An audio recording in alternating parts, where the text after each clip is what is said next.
Hallo und herzlich willkommen zu einer neuen Folge von Histotorial, dem Geschichtstutorial des Deutschen Historischen Museums, das Fragen an die Geschichte einfach einmal anders stellt.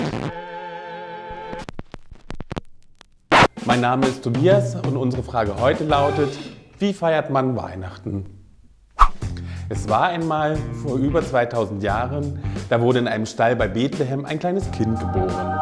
Trotz nicht ganz geklärter Verwandtschaftsbeziehungen zwischen dem kleinen Jesuskind, der Mutter Maria und dem anwesenden Josef entstand dennoch eine kleine Familie. Die Kunde von der Geburt des göttlichen Kindes verbreitete sich in alle Winde. So waren auch 3 Weise aus dem Morgenland herbeigeeilt, um dem Neugeborenen mit Weihrauch, Myrrhe und Gold zu beschenken. Auch heute feiern wir noch die Geburt von Gottes Sohn, das Weihnachtsfest. Allerdings hat sich das Fest zu Ehren des Begründers des Christentums durch die Jahrhunderte immer wieder stark gewandelt. Erst im 4. Jahrhundert etablierte sich der 25. Dezember als Datum seines Geburtstages und etwa 600 Jahre später setzte sich in der katholischen Kirche eine Zeitrechnung durch, die sich auf sein angenommenes Geburtsjahr bezog. Nach Kolonialismus und Globalisierung dominiert diese heute weltweit. In unserer Dauerausstellung befindet sich eine Tapisserie aus dem 15. Jahrhundert, die in einer Bildergeschichte vom Leben Marias erzählt. Über diese erhalten wir einen Einblick darüber, wie man sich damals die in den Evangelien verkündete Weihnachtsgeschichte vorstellte. Auf dem 3. Bild wird jene Szene dargestellt, die heute das Zentrum einer jeden Weihnachtskrippe ist. In der Mitte von Josef und Maria liegt das Jesuskind und im Hintergrund verkündet Erzengel Gabriel den Hirten die Geburt des Heilands.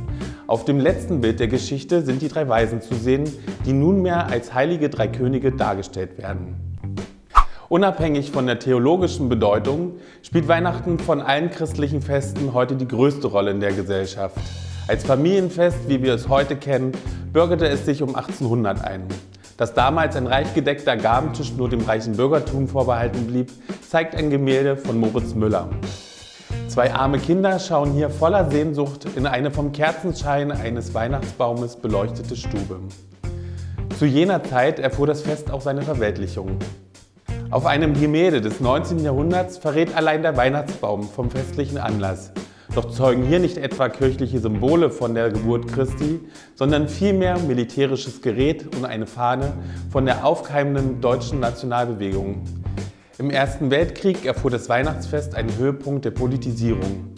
Zunächst sollten die deutschen Soldaten bis spätestens Weihnachten 1914 wieder zu Hause sein. Da es jedoch anders kam, entwickelte sich das christliche Fest zum Friede auf Erden zu einem Fest im Felde und daraus ein ganz eigenes Genre für Feldpostkarten. Die ersten reich geschmückten Weihnachtsbäume stellten sich ab etwa 1570 städtische Zünfte in ihre Stuben. Seit dem 18. Jahrhundert setzte er sich dann in der adligen und bürgerlichen Gesellschaft durch. Der beliebte Glasschmuck, der sich auch in der Sammlung unseres Museums befindet, wurde wie zum Beispiel im thüringischen Lauscher lange Zeit unter schwierigen wirtschaftlichen Bedingungen und noch dazu in Heimarbeit hergestellt. Obwohl die dortige Industrie später in volkseigene Betriebe überführt wurde, greift man heute wieder eher auf die Tradition der Heimarbeit zurück. So wie sich die Gesellschaft wandelte, so änderte sich auch die Mode des Christbaumes. War bis zur Jahrhundertwende noch ein üppig geschmückter und bunter Baum angesagt, so war es danach ein komplett in Silber dekorierter. Im Nationalsozialismus versuchten die Machthaber, das Weihnachtsfest nach und nach für sich zu instrumentalisieren. Dabei spielte die ideologische Rückführung weihnachtlicher Symbole auf heidnisch-germanische Bräuche eine zentrale Rolle. Anstatt der Geburt Christi sollte nun das Mitwinterfest bzw. die Wintersonnenwende am 21. oder 22. Dezember gefeiert werden. Der Weihnachtsbaum wurde somit zur Jultanne und dessen Dekor zum Julschmuck, der mit Hakenkreuz und Runen versehen wurde. Mit dem wirtschaftlichen Aufschwung nach dem Zweiten Weltkrieg stieg auch das Konsumverhalten zu Weihnachten in Ost und West. Was den Baumschmuck betrifft, sind der Fantasie heute gefühlt kaum noch Grenzen gesetzt. So werden Weihnachtsbäume mit oder ohne Wurzeln geliefert, ein Kiefernast sorgt für einen rustikalen Touch und ein Baum aus Plastik stellt womöglich eine stylische Alternative zum herkömmlichen Baum dar. Unabhängig davon gilt natürlich, früher war mehr Lametta. Allerdings unterscheidet sich das Fest von Familie zu Familie und von Land zu Land. Bei dem einen kommt das Christkind, beim anderen der Weihnachtsmann und beim nächsten kommt Väterchen Frost sogar erst zum Jahreswechsel. Manchmal ist es aber auch der Nikolaus, der schon in der Vorweihnachtszeit die Geschenke bringt.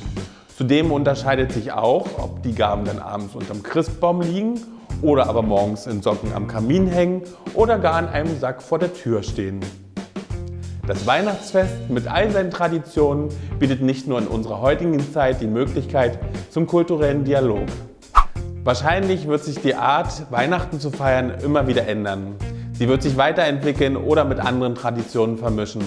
Bislang sieht es aber nicht danach aus, dass das Fest an Bedeutung verloren hätte. Egal, ob ihr das Fest in der Familie oder mit Freunden, mit Gans- oder Kartoffelsalat als besinnliches Hochfest oder gemütlichen Kinoabend feiert, wir wünschen auf jeden Fall frohe Weihnachten!